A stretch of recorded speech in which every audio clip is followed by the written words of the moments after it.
እንኳን ለጻድቁ አባታችን አቡነ ሀብተ ማርያም ወርሃዊ የመታሰቢያ በዓላቸው በሰላም አደረሳችሁ። እንዲሁም በዚች ዕለት ታስበው ለሚውሉ ቅዱሳን ዓመታዊና ወርሃዊ የመታሰቢያ በዓላቸው በሰላም አደረሳቸው። የክርስቶስ ቤተሰቦች፣ የድንግል ማርያም የአስራት ያደራ የጥበቃ ልጆች፣ የቅዱሳን በረከት ሁሉ ከሁላችሁ ጋር ይሁን። ይህንን መንፈሳዊ ቻናል ቪዲዮውን ላይክ፣ ሰብስክራይብ በማድረግ የተለያዩ ሐሳብ አስተያየቶችም ካላችሁ ኮሜንት ላይ በመጻፍ መንፈሳዊ ድጋፋችሁ አይለይ እንላለን። ከዚህ በመቀጠል የጻድቁ አባታችን የአቡነ ሀብተ ማርያም ገድል እናሰማለን።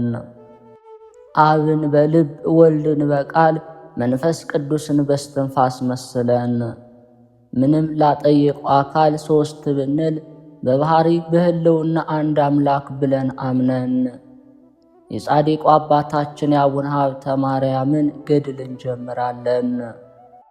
ልመናው ክብሩ ይህንን ከምትሰሙ ከሁላችሁ ጋራ ይልቁንም በጸሎት አስቡን ካሉንም ከእህት ከወንድሞቻችን ጋራ በሀገር ውስጥ በሀገር ውጭ በስደት በሥራ ላይ ካላችሁ በተለያዩ ሁኔታ ላይ ሆናችሁ ከምትሰሙ ከሁላችሁ ጋር ይሁን፣ አሜን። ከዕለታት በአንድ ዕለት አቡነ ሀብተ ማርያም ከአንድ ሰው ጋር ጽኑ ደዌ ታመው በአንድ ቤት ሁለቱም ተኝተው ሳሉ አንዱ በአንድ ወገን አንዱ በአንድ ወገን ተኝተው እየተያዩ ሲጨናነቁ ከደዌያቸው ጽናት የተነሳ ከመጠን በላይ የውሃ ጥም ጠናባቸው። አብሮ የታመመው ሰውዬ እረዱን፣ በውሃ ጥም ስሞት አታይምን? ነፍሴ ከሥጋዬ ሳትለይ ጠጣ ዘንድ ለምን ውሃ አትሰጠኝም አለው። ተላላኪው ውሃውን አምጥቶ ቢሰጠው ያ ሰው ሰውነቱ እስከሚረካ ጠጥቶ ነፍሱን ከሞት አዳነው። ለአባ ሀብተ ማርያምም ግን ትንሽ እንኳን ውሃ ሳይሰጠው ስለቀረ በዚያን ጊዜ አባ ሀብተ ማርያም በእጆቹ ውስጥ ያለውን መስቀል በመሬት ላይ ጥሎ እጆቹን ወደ ላይ አንስቶ ባለ ዘመኔ ሁሉ ከኔ ጋር የምትኖር ፈጽመህ የምታውቀኝ ቅዱስ ሚካኤል ሆይ፣ ይህንንም እያለ በኃይል ቃል አሰምቶ ጮኸ። አንተ የሕሙማን ወዳጅ አይደለ፣ የጤነኞች ወዳጅ ነህ። ኃጥአን በተላ በደስታ ሳሉ ከኃጥአን ጋራ የማይረባ የማይጠቅም ፍቅርን ይፋቀራሉ።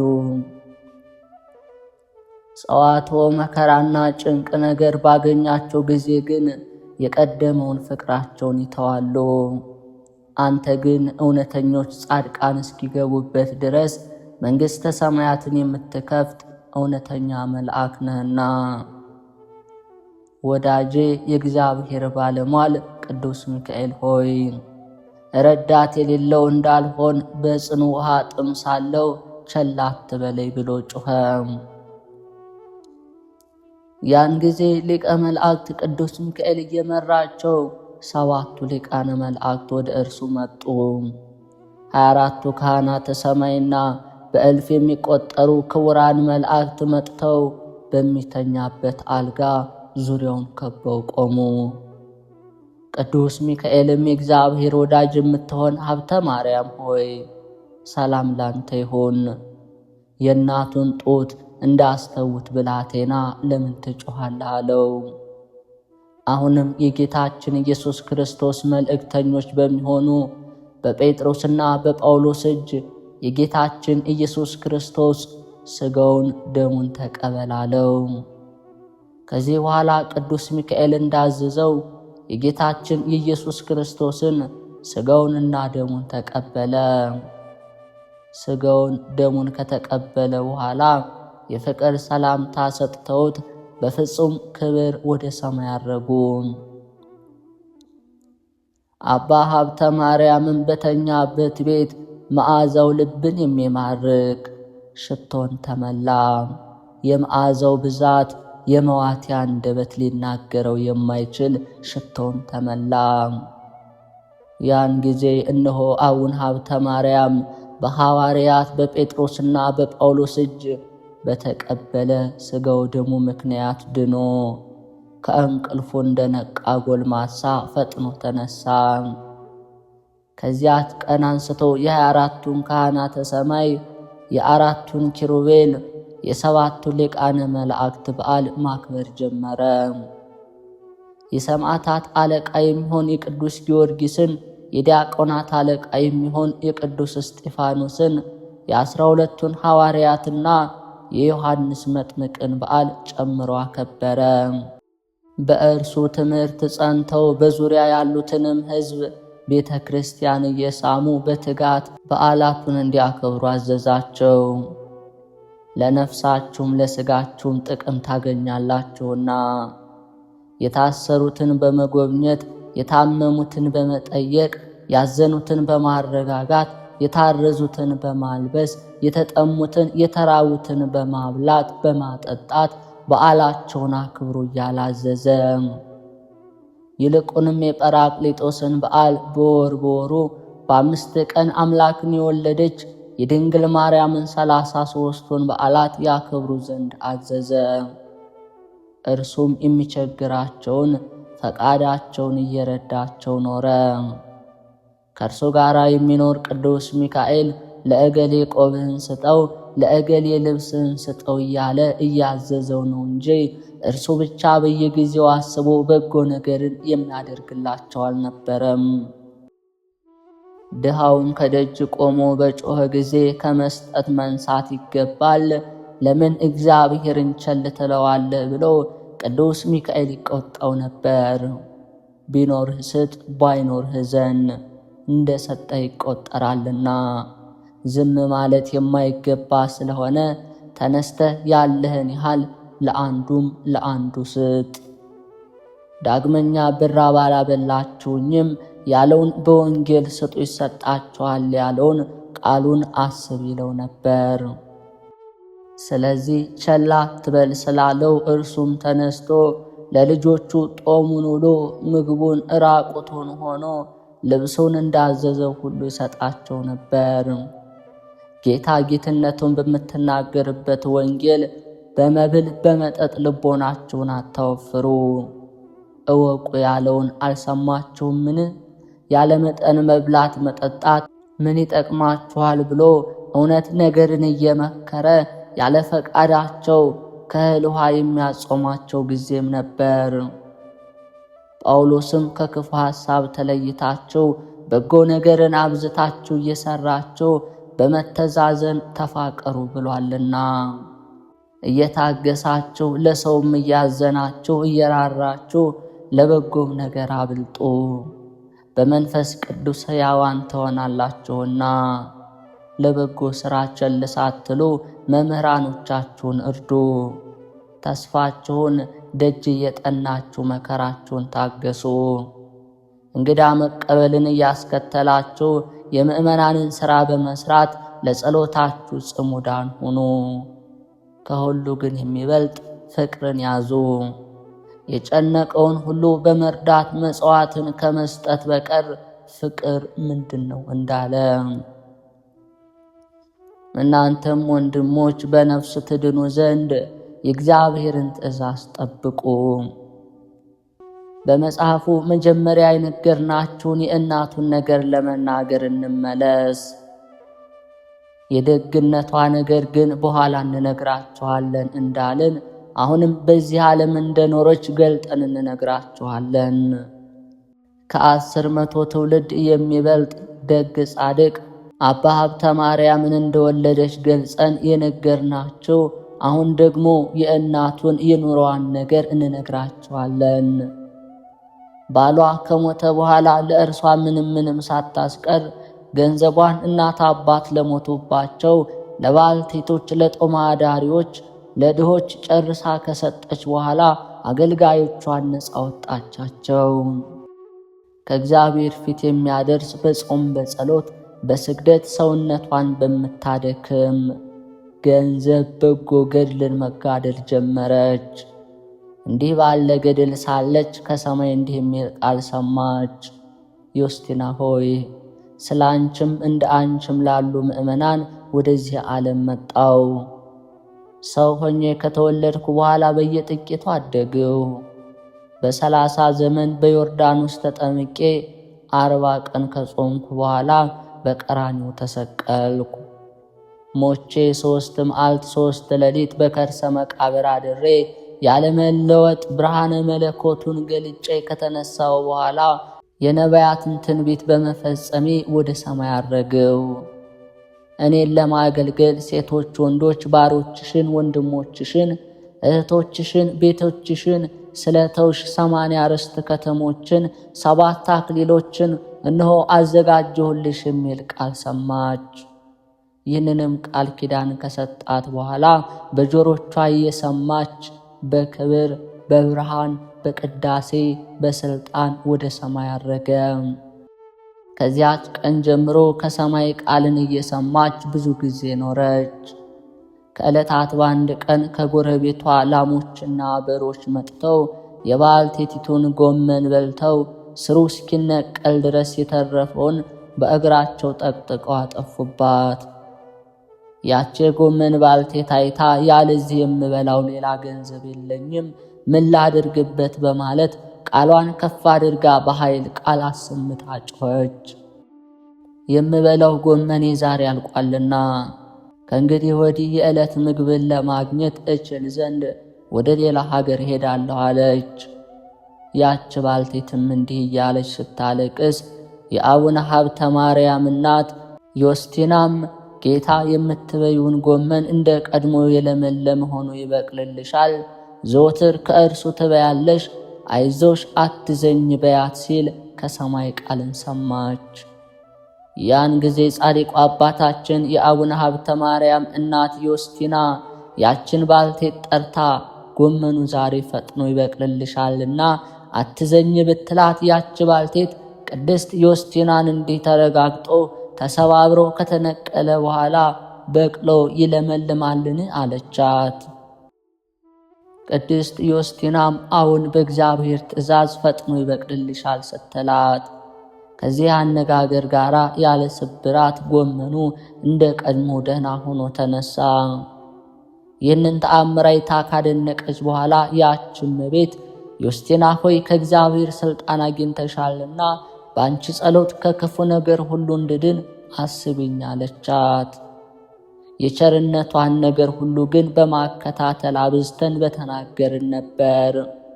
የጻድቁ የአቡነ ሀብተ ማርያም ሥራ ከደጊቱ ከቅድስት ዮስቲና ጋር አንድ ስለሆነ እንዳይበዛ ባጭሩ ተው ነው።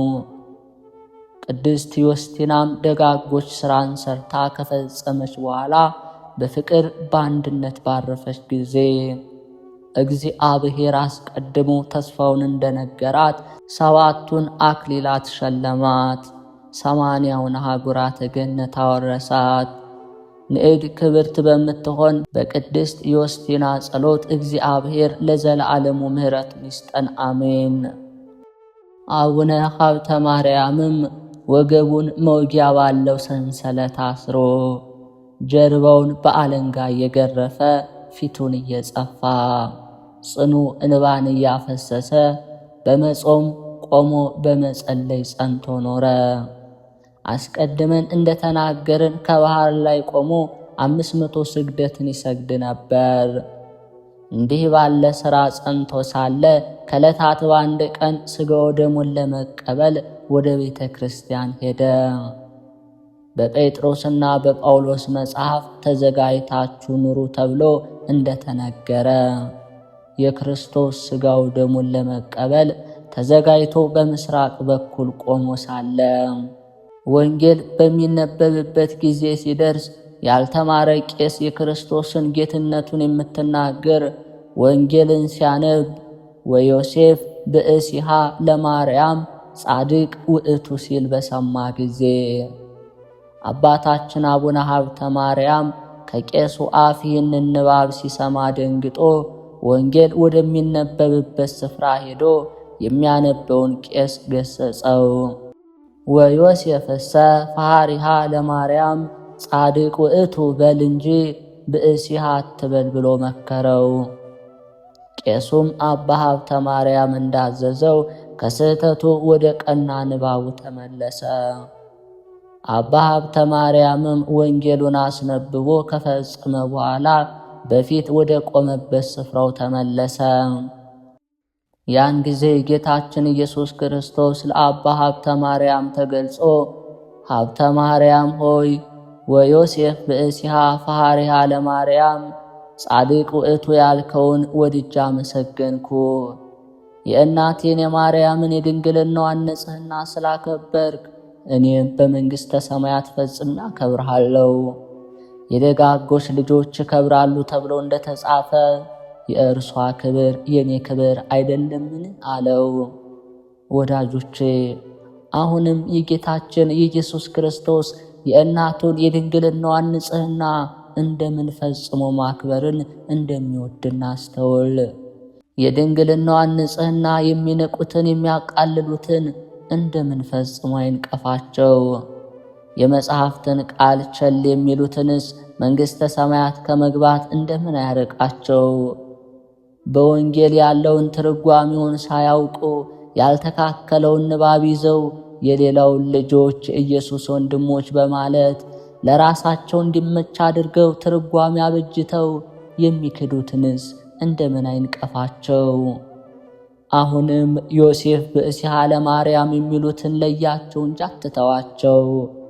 እንዲህ የሚል ጽሑፍን ብታገኝ እንዳይኖር እርሱን ፍቀ ፈሃሪሃ ለማርያም የሚለውን ጻፍ ብሎ ካዘዘው በኋላ ጌታ ክርስቶስ ሰላምታ ሰጥቶት በክብር በብርሃን በቅዳሴ በሥልጣን ወደ ሰማይ አረገ። አባ ሀብተ ማርያምም ከፈጣሪው ጋር ፊት ለፊት ቀርቦ በተነጋገረ ጊዜ ፊቱ በመንፈስ ቅዱስ ብሩህ ሆነ። ሙሴ ከፈጣሪው ጋር ፊት ለፊት በተነጋገረ ጊዜ በፊቱ ብርሃን እንደተሳለበት ከቤተ ክርስቲያን ሲወጣ ያዩት ሰዎች የፊቱን ብርሃን አይተው መቅረቡን ፈርተው አደነቁ። የእስራኤል ወገኖች የሙሴ ፊት ገልጦ ማየት እንዳልተቻላቸው እንደዚሁ ሁሉ የአባ ሀብተ ማርያምን ፊት ገልጠው ማየት አልተቻላቸውም። እንደሚገባ እናቱ ድንግል ማርያምን ስላከበረለት ጌታችን ኢየሱስ ክርስቶስ በቸርነቱ ወዶ ፈጽሞ አክብሮታልና። አባ ሀብተ ማርያምም ፊቱ በሰው ፊት ብርሃን እንደተሳለበት ባወቀ ጊዜ ከበዓቱ ገብቶ አቤቱ ጌታዬ ክርስቶስ ሆይ ሰውርልኝ እንጂ በሰው ፊት ክብሬን አትግለጥብኝ፣ በቸርነትህም አድነኝ ብሎ ጸለየ። እንዲህ ብሎ በጸለየ ጊዜ በእግዚአብሔር ፈቃድ የፊቱ መልክ ተለውጦ እንደ ቀድሞ ሆነ። ይህን ያለው ከሰው ዘንድ ጥፉ ውዳሴ ከንቱ ፈርቶ ነው።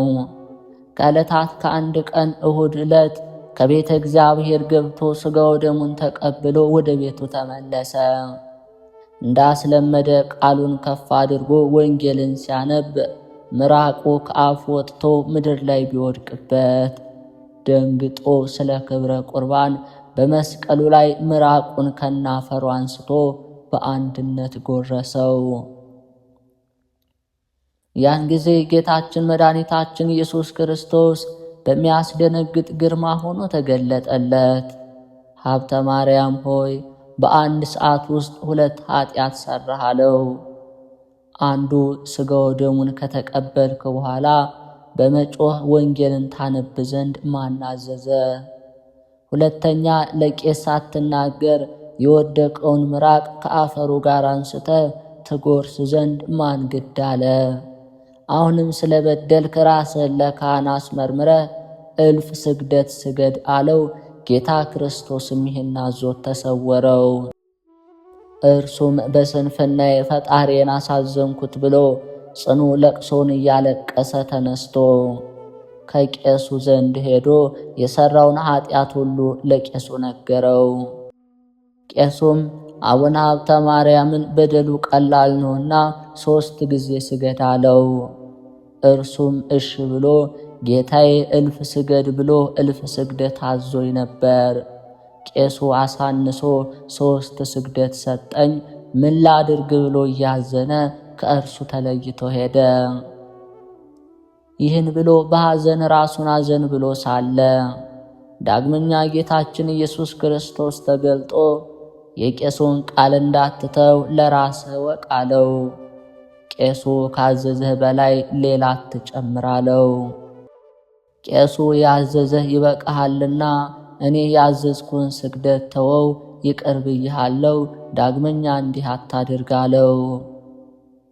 አባ ሀብተ ማርያምም መንግሥትህ ይክበር ይመስገን፣ እሺ ለቃልህ እታዘዛለሁ ብሎ መለሰ። ከዚያች ቀን በኋላ ሥጋ ወደሙን ተቀብሎ እየፈራ እየራደ ተጠንቅቆ በተዓቅቦ ይኖር ነበር። ዳግመኛም አቡነ ሀብተ ማርያም ያደረጉት ተአምር። ከዕለታት በአንዱ ዕለት በዓል ከሆነ በኋላ የሀገሩ ሰዎች በልተው ጠጥተው ይዘፍኑ ጀመር። ከበሮ እየመቱ እንዚራ እየነፉ ብዙ ድንፋታ እያደረጉ ሲጫወቱ አባታችን አቡነ ሀብተ ማርያም ሰምቶ ይህ የምሰማው የዘፈን ጨዋታ ምንድን ነው ብሎ አብረውት የሚኖሩትን ልጆቹን ጠየቀ። ከሀገሩ ሰዎች የሚዘፍኑ አሉ አሉት። አባታችን አቡነ ሀብተ ማርያምም ሄዳችሁ ይህንን እግዚአብሔርን የሚያስቆጣ ሥራ ለምን ትሰራላችሁ? አሁንም ተው በሏቸው አላቸው። መልእክተኞቹ ሄደው ቢነግሯቸው የአባታችን የአቡነ ሀብተ ማርያምን መልእክት ሰምተው በስንፍና ላይ ስንፍናን ጨመሩ። ወደ ቤቱ ፈጥነው ይሄዱ ዘንድ ሰይጣን አሰርቷቸዋልና እየደነፉ እየጮኹ አብዝተው ዘፈኑ። የአባታችን የአቡነ ሀብተ ማርያምን ስሙን እየተሳደቡ እየዘፈኑ ከደጁ ስለደረሱ አባታችን አቡነ ሀብተ ማርያም አዘነ። ስለዚህ በፈጣሪው በእግዚአብሔር ትእዛዝ ተሰውሮ ወጥቶ ወደ ሌላይቱ ሀገር ሄደ። አባታችን አቡነ ሀብተ ማርያም ከዚያች ሀገር ወጥቶ ከሄደ በኋላ እነሆ የእግዚአብሔር መልአክ በቸነፈር ያጠፋቸው ዘንድ ታዞ የሀገሪቱን ሰዎች አጠፋቸው። ከዚያች ቀን አስቀድሞ እግዚአብሔር በሕልም ተገልጦ በምትጋደለው ገድል ላይ ምጽዋት መመጽወትን ውደድ አለው። ልገለጽልህ ከወደድህ ተገልጬ እንደወደድክ ቃል ለቃል እነጋገርሃለሁና 6ቱን ቃላት ወንጌል ለመፈጸም ምጽዋትን መጽውት። አቡነ ሀብተ ማርያምም ከእንቅልፉ ነቅቶ እግዚአብሔር እንዳዘዘው አደረገ። በቸነፈር ደዌ ስለተያዘ ብቻውን በምድረ በዳ ወደሚኖረው ወደ አንድ በሽተኛ ሄዶ ከእርሱ ዘንድ በደረሰ ጊዜ የሚሻውን ሰጥቶ ወደ ቤቱ ተመለሰ። ጌታችን እንዳዘዘው ዘወትር ይሠራ ነበር እንጂ በዚያች ቀን ብቻ ይህንን የቸርነት ሥራ ይሠራ አይደለም። በዚያችም ቀን እየጸለየ ሲያመሰግን ዋለ። በመሸም ጊዜ ከሌሊቱ በ3 ሰዓት በቤት ውስጥ ሲጸልይ ድንገት እንደ ፀሐይ ያለ ብርሃን በራለት። ጌታችን ኢየሱስ ክርስቶስ የእሳት ክንፋቸውን የሚያንበለብል አእላፍ መላእክት በዙሪያው እንደቆሙ ከእናቱ ከድንግል ማርያም ጋር ተገለጸለት። ያን ጊዜ ልቦናው እየተንቀጠቀጠ ነፍሱ ታወከች። ጌታችን ኢየሱስ ክርስቶስ ግን በቃሉ አጸናው። ለእኔም ለአባ ሀብተ ማርያም በእግዚአብሔር ፊት እንዳሉ መላእክት ከእነርሱ ጋር ቆም ዘንድ የእሳት ክንፍ ተሰጠኝ። በበረሩም ጊዜ ከእነርሱ ጋር በር ዘንድ ወደ ታችም በወረዱ ጊዜ ከእነርሱ ጋር ወርድ ዘንድ እንዲህ ባለ ሥራ ሳለሁ ከፍ ባለ ሰማይ ላይ የእሳት ጦር የያዘውን መልአክ ቆሞ አየሁ። በእሳቱን ጦር ላይ ከብዙ ጻር ጋር በሰይፍ ምላስ አንድ የተሰቀለ ሰው አየሁ። ይህንንም ሰው አንድ ጊዜ ወደ ታች የሚወርድበት ወደ ላይ የሚወጣበት ጊዜ አለ። ከኔ ጋር ያለውን መልአክ ይህ ሰው ምንድነው ብዬ ብጠይቀው፣ ይህ ሰው ወንድሙን በሐሰት የሚሳደብ ባልሰራው ኃጢአት የሚያዋርድ ክፉ ስም የሚያወጣ ልዩ ልዩ ስድብ የሚያወራ ነው አለኝ። ጌታችን መድኃኔ ዓለምም በፈለክ ጊዜ በግልጥ ታየኛለህ፣ ከዛሬ ጀምሮ ለዘላለሙ ካንተ አልሰወርም፣ የለመንከኝን ሁሉ አደርግልሃለሁ፣ ይህ ቃል ኪዳን ለዘላለሙ ይጽናልህ አለኝ። አሁንም ሂድ፣ መልእክተኛዬ ክቡር ሚካኤል የተሰወረውን ምስጢር ሁሉ ያሳይሃል አለኝ። ይህንን ቃል በተናገረ ጊዜ የመላእክት አለቃ ቅዱስ ሚካኤል ነጥቆ ወደ ምዕራብ ሀገር ወሰደኝ። በዚያም ልክ የሌለው የሚነድ የእሳት ባህርን አየው። በውስጡም ብዙ ነፍሳት እየጮኹ ያለቅሱ ነበር። ከእነርሱም መካከል እየጮኸ ሌላው ቃል እኔን ጠርቶ እግዚአብሔር የሚያደርገውን እይ፣ የጠላቸውን ሰዎች ወደ እኔ እየመጣ የሚወዳቸውን ሰዎች ከኔ እያራቀ ያኖራቸዋል አለኝ። ይህንንም ቃል በሰማሁ ጊዜ ከኔ ጋር የነበረ መልአክም ምንም ቃል አትመልስ ብሎ ጠቀሰኝ። አብሮኝ የነበረውን መልአክ ይህንን ቃል የማን ነው? እነዚህስ በጣም የሚያለቅሱት እነማን ናቸው? አልኩት።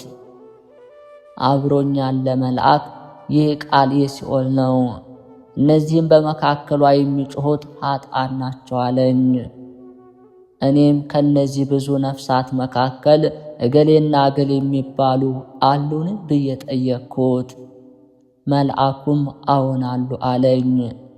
እኔም እንግዲያውስ እነዚህን ሰዎች አውጣልኝ፣ አንድ ሰው ስለ እነርሱ በጸሎት አትርሳችሁ ብሎ አማጽኖኛልና አልኩት። አብሮኝ የነበረ መልአክ ይህ ሥልጣኔን አይደለም የጌታዬ የእግዚአብሔር ሥልጣን ነው እንጂ አለኝ። ያን ጊዜ ከመንበረ ጸብዖት ሀብተ ማርያም ሆይ ምሬልሃለሁ የሚል ቃል መጣ። እኔም ደስ አለኝ። ይህንንም ቃል ይህ ከኔ ጋር የነበረው መልአክ በሰማ ጊዜ በሲኦል መካከል ወርዶ ነበልባለ እሳቱን በክንፎቹ መታው።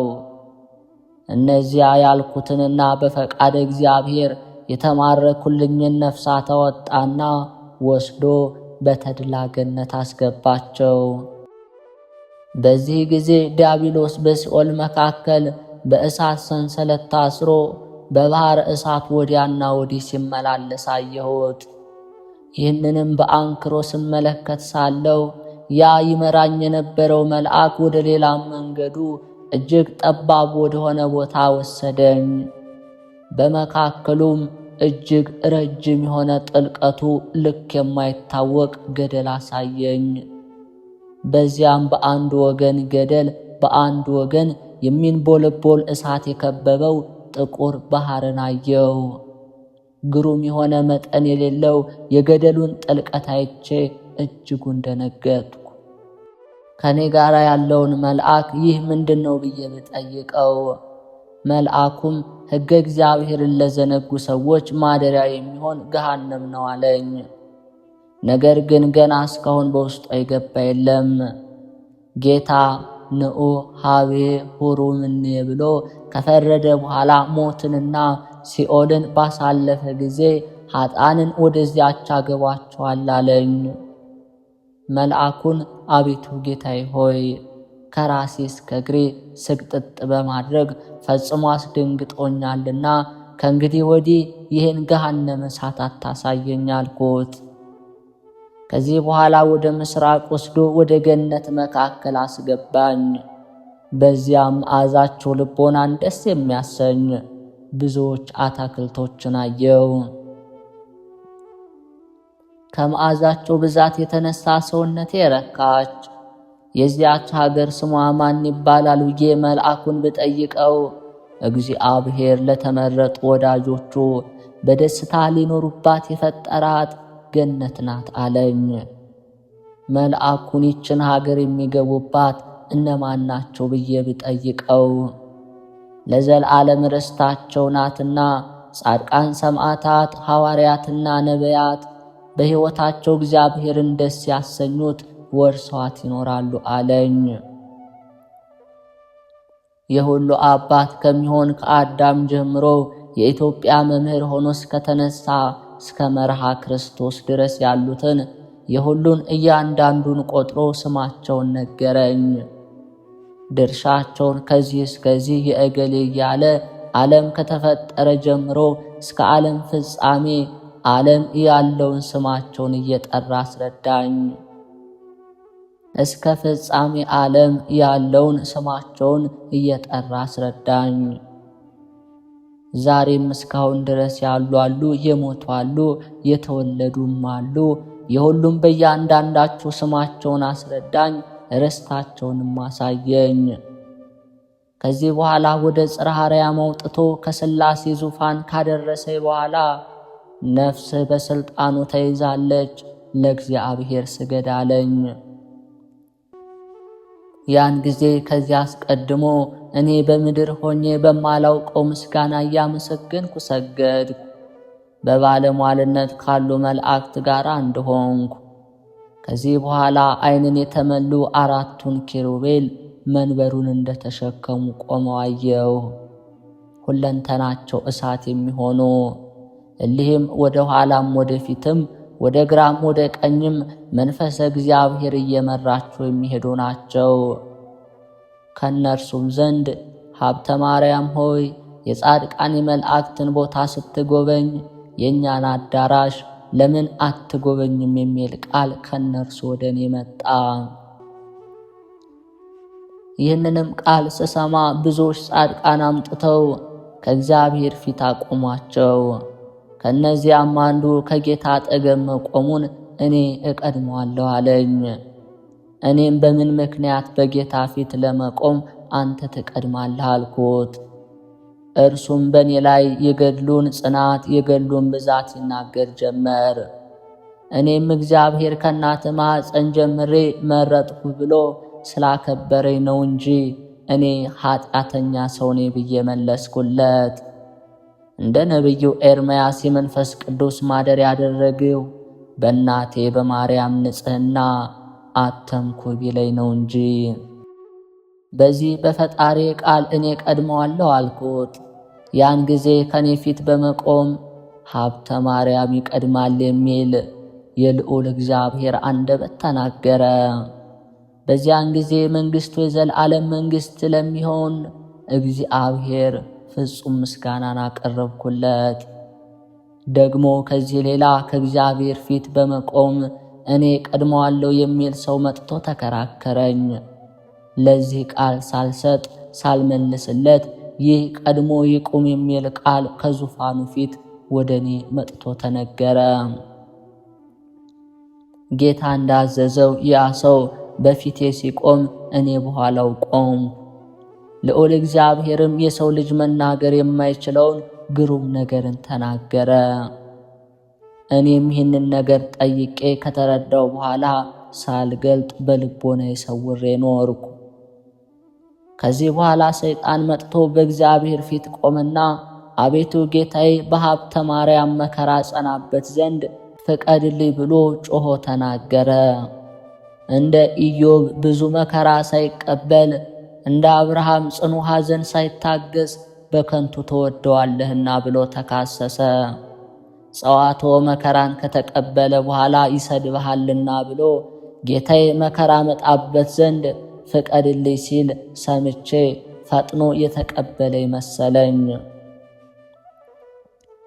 ስለዚህ እንባዬ በጉንጬ እስኪፈስ ድረስ ብዙን አለቀስኩ። ፈጣሪን የሐሰት ምስክር ተነስቶብኛልና ሰውነቴን መከራ ለሚያጸናባት አሳልፋ አትስጣት ብዬ ለመንኩት። ሰይጣንማ መከራ ጸናበት ዘንድ ፍቀድልኝ እንጂ አቤቱ ሥራ እንደፈታ ይቀር ዘንድ አትተው ብሎ አዘነ። በመከራ ከተፈተነ በኋላ በደግነቱ ጸንቶ ከተገኘ በእውነት ደግ እንደሆነ በዚህ አውቃለሁ አለ። እግዚአብሔር ግን በሰይጣን ላይ ተቆጥቶ በነፍሱም በሥጋው መከራ ታጸናበት ዘንድ አልፈቅድም አለው። እኔ ከእናቱ ማኅፀን ጀምሮ መርጬዋለሁና በንጽሕናም አጽድቼዋለሁና ኃጢአት እንዳይሠራ ዘወትር ጠብቀዋለሁ። በእርሱ ላይ ማሰልጠንስ ይቅርና በሀብተ ማርያም ጸሎት በተማጸነ ሁሉ ላይ እንኳ አላሰለጥንህም አለው። ሰይጣንም ይህንን ቃል ሰምቶ ስላፈረ እያዘነ ሄደ። እኔም ለወገኖቹ ኃይልን ጽንዕን ለሚሰጥ ለእግዚአብሔር እየሰገድሁ ክብር ምስጋና የሚገባው እርሱን አመሰገንኩት አለ። እንዲህ ባለ ሥራ ሳለሁ መልካቸው እጅግ የሚያበራ፣ ልብሳቸው እንደ መብረቅ የሚያንጸባርቅ፣ ሰውነታቸው እንደ መረግድ የሚያሸበርቅ 9 ክቡራን ወደ እኔ መጡ። በመካከላቸው ያለ ከእነርሱ አንዱ አስቀድሜ ካየኋቸው ቅዱሳን ሁሉ በክብር የተለየ ፍጹም ነው። ክቡራን በሚሆኑ ሰዎች ዘንድ፣ ትጉሃን በሚሆኑ በመላእክት ዘንድ እርሱን የሚመስል አላየኸውም። ምሳሌ የሌለው የልብሱን ኅብር ጠይቅ እረዳ ዘንድ በእግዚአብሔር ፈቃድ ከእርሱ ዘንድ ቀረብኩ። የልብሱን ሥራ የእሳት ላንቃ የከበበው መልኩ ነጭ ሆነ፣ የሚያስደነግጥ እጹብ ነገርን አየው። በየመካከሉም በቅድምና ለነበረ ለአብ፣ በቅድምና ለነበረ ለወልድ፣ በቅድምና ለነበረ ለመንፈስ ቅዱስ ምስጋና ይገባዋል እያለ ልብሱ በሰው አንደበት ያመሰግናል። መልኩ ከሚያበራ ፀሐይ እግር ይልቅ 7 እጅ ያንጸባረቀ ዘወትር ሲናገር ሕይወት ያለው ሰው ይመስላል። አብሮኝ ያለውን መልአክ ይህን ያህል ብርሃን የሚከበው ይህ ሰው ማን ነው ብዬ ብጠይቀው አባትህ ተክለ ሃይማኖት ነው። ከሊህ ከእርሱ ጋር የቆሙ ምእመናንን የሚጠብቁ 8 መምህራን ናቸው። እነዚህም አባ ኤልሳ፣ አባ ፊልጶስ፣ አባ ሕዝቅያስ፣ አባ ቴዎድሮስ፣ አባ ዮሐንስ ከማ፣ አባ እንድርያስ፣ አባ መርሃ ክርስቶስ ናቸው። ከእርሱ በኋላ ተሹመው በመንበሩ የተቀመጡልህ ናቸው። ያን ጊዜ ክቡር የሆነ አቡነ ተክለ ሃይማኖት ጠርቶኝ ልጄ ሀብተ ማርያም ሆይ ፈጣሪ እግዚአብሔር ስለወደደ ብዙ ምሕርኮ እንዳገኘ በአንተ ፈጽሞ ደስ ይለኛል አለኝ። ነገር ግን የምለምንህ ነገር አለና እሺ በለኝ ቢለኝ፣ አቤቱ ጌታዬ ነገሩ ምንድነው አልኩት። ክቡር አባታችን አቡነ ተክለ ሃይማኖት ከተቀበርኩበት ቦታ እንድትቀበር ቃል ኪዳን ግባልኝ አለኝ። ይህንን አደርግ ዘንድ ስለምን ትወዳለህ አልኩት። እነሆ በሀገሬ ላይ የታዘዙ 5 መቅሰፍቶች አሉና ስለዚህ ነው። እሊህም አንዱ መብረቅ፣ 2ኛው ቸነፈር፣ 3ኛው የረሃብ ጦር፣ 4ኛው ወረርሽኝ፣ 5ኛው የእሳት ቃጠሎ ነው። የአንተ አጽም በውስጡ የተቀበረ እንደሆነ አጥንቴ የተቀበረባት ሀገሬ ከነዚህ መቅሰፍታት ትድናለችና፣ እኔም ንዑድ ክቡር የምትሆን አባቴ ሆይ ልዩ ክቡር በሚሆን በአንተ አጽም መቀበር ያልዳነች በእኔ አጽም መቀበር ድህነት ታገኛለችን? ይህንንስ ተወው አልኩት። ልጄ ሀብተ ማርያም ሆይ አንተ የማታውቀው ከፈጣሪያችን ከእግዚአብሔር የተሰጠህ እኔ የማውቀው ክብር አለህና ስለዚህ ነው አለኝ። ይልቁንም እንዳልኩ በተቀበርኩበት ቦታ እንድትቀበርልኝ ቃል ኪዳን ግባልኝ ብሎ መላልሶ ማለደኝ። ይህንንም ስንባባል ከዙፋኑ ስር እንዲህ የሚል ቃል መጣልን። ከወዳጅ ሀብተ ማርያም አንደበት ይህ ቃል ኪዳን አይወጣም። ዳግመኛ ወዳጅ ተክለ ሃይማኖት ሆይ እርሱ በወደደው የሚቀበር አይደለምና እኔ ከተቀበርኩባት እንድትቀበር ብለ ሀብተ ማርያምን የምታስገድደው ለምንድን ነው? እኔ ወደ ወደድኩበት ወደ ተመረጠች ክብርት ወደምትሆን ቦታ የብርሃን ምሰሶ ወደ ተተከለባት መላእክት ዘወትር ወደሚጎበኟት ከዚያ ይቀበራል እንጂ ለምን ታስቸግረዋለህ የሚል ቃል ተነገረ። በዚያን ጊዜ አባታችን አቡነ ተክለ ሃይማኖት ስለለመንከኝ ነገር ከሥላሴ ዙፋን እየሰገደ መላልሶ ለመነ። ስለ ልመናው ብዛት በ3ኛው ይሁን እንዳልከው ይቀበርልህ የሚል ቃልን ተሰማ። ስለ መቅሰፍታቱም ያልከው በወዳጄ በሀብተ ማርያም አጥንት ቦታ የምትድን ስለሆነች ፈቃዴ ነውና በአንተም አጽም በሀብተ ማርያምም አጽም ከአምስቱ መቅሰፍታት ትዳንልህ ብሎ ጌታ ቃል ኪዳን ሰጠው። ልጆች ግን በቸነፈር ደዌ ቢሞቱ ከሰማዕትነት ተቆጥሮላቸው ወደ መንግሥተ ሰማያት እንዲገቡ በራሴ ምዬ ቃል ኪዳን ገብቼልሃለሁ። ያን ጊዜ አባታችን ተክለ ሃይማኖት ደስ ብሎ 3 ጊዜ ሰገደ። ቃል ኪዳኑን ከተቀበለ በኋላ አቡነ ተክለ ሃይማኖት ወደ ጌታችን ኢየሱስ ክርስቶስ እግር እጅ ነሳ። ከእርሱ በኋላ የተሾሙ 8ቱ መምህራን እንደ እርሱ እጅ ነሱ። ይህንንም ሳይ ሁል ጊዜ አብሮኝ የሚኖር መልአክ ወደ ታች ተመልከት አለኝ። ምድር ያለው ሰማይ ነውና ወደ ሰማይ ስመለከት በውስጡ 2 መስኮት ስላየው መልአኩ ምን አየህ አለኝ። በመካከሉ 2 መስኮት ያለው ሰማይ አየሁ ብለው ዳግመኛ ይህን አስተውለህ እይ አለኝ። ጽርሐ አርያምን የምትመስል በክብር የተጌጠች ክብርት ሀገርን አየው። በዚችም ሀገር በሜዳዋ እየተመላለሱ ቁጥር ስፍር የሌላቸው መላእክት ተድላ ደስታ ያደርጉባታል። መልአኩን ክብሯ ፍጹም የሚሆን የተጌጠች የዚች ሀገር ስሟ ማን ነው አልኩት። በውስጧ ለመኖር እጅጉን ወድጃታለሁና። መልአኩም ይህች ሀገር የአባቴ ተክለ ሃይማኖት አጽም ያረፈባት ደብረ ሊባኖስ ናት አለኝ። የብዙ አባት ከሚሆን ከተክለ ሃይማኖት ጋር በክብር እስክትነሳ ድረስ በውስጧ ትቀበርባት ዘንድ ለአንተም ተሰጥታለችና ደስ ይበልህ የምስራች አለኝ።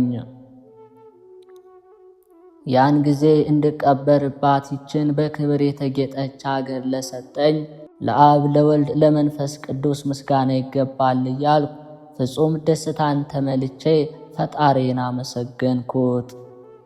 ከዚያም ወደ ሌላ በር በወሰደ ጊዜ በውስጧ እንደ ቀድሞ በፍጹም ክብር የከበረች ሌላ አገርን አየው። መላእክቶቿም እጅግ የተመሰገኑ ናቸው። አሁንም መልአኩን ይህች ሀገር ማን ትባላለች ብዬ ብጠይቀው ኢየሩሳሌም የምትባል የጌታችን መቃብር ናት አለኝ።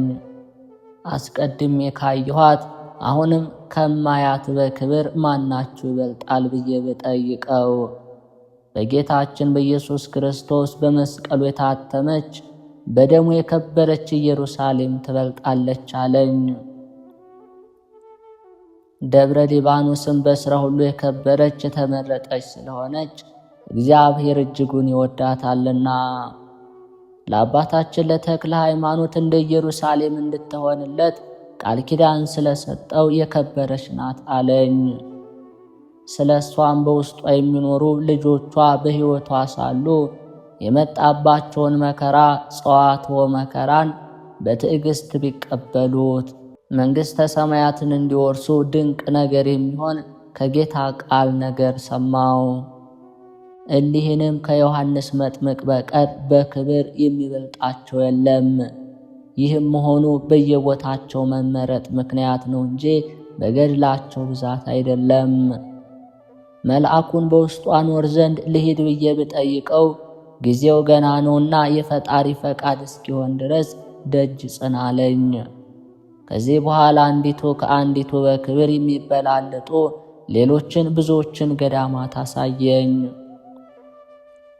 ስማቸውን ለማወቅ እሊህ ገዳማት ማን ማን ይባላሉ ብዬ ብጠይቀው የጌታ መቃብር ከምትሆን ከኢየሩሳሌም ጀምሮ እስካረገባት እስከ ደብረ ዘይት ድረስ ያሉትን እያንዳንዳቸውን ስማቸውን ለይቶ ነገረኝ። ከጻድቁ አባታችን አቡነ ሀብተ ማርያም በረከት ረድኤት ያሳትፈን። በተሰጣቸው ቃል ኪዳን አምላካችን እግዚአብሔር ይጠብቀን፣ አሜን።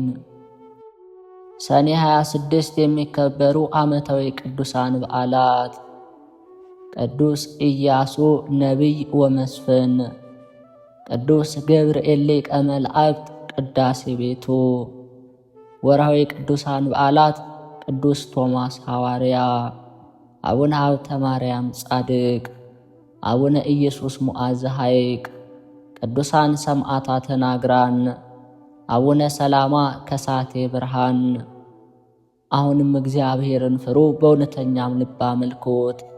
እግዚአብሔርን ማምለክ ክፉ መስሎ ቢታያችሁ የአሞራውያንን አማልክት ታመልኩ እንደሆነ የምታመልኩትን ዛሬ ምረጡ፣ እኔና ቤቴ ግን እግዚአብሔር እናመልካለን። ትንቢተ ኢያሱ ምዕራፍ 24 ቁጥር 14። የክርስቶስ ቤተሰቦች፣ የማኅደር ሚዲያ ተከታታዮች፣ በማኅበራችን ጉዞ ከአዲስ አበባ ወደ ሰማዕቷ ጅሩ ቅድስት አርሴማ ጉዞ አዘጋጅተናልና መነሻችን ሐምሌ 3 መመለሻ ሐምሌ 5።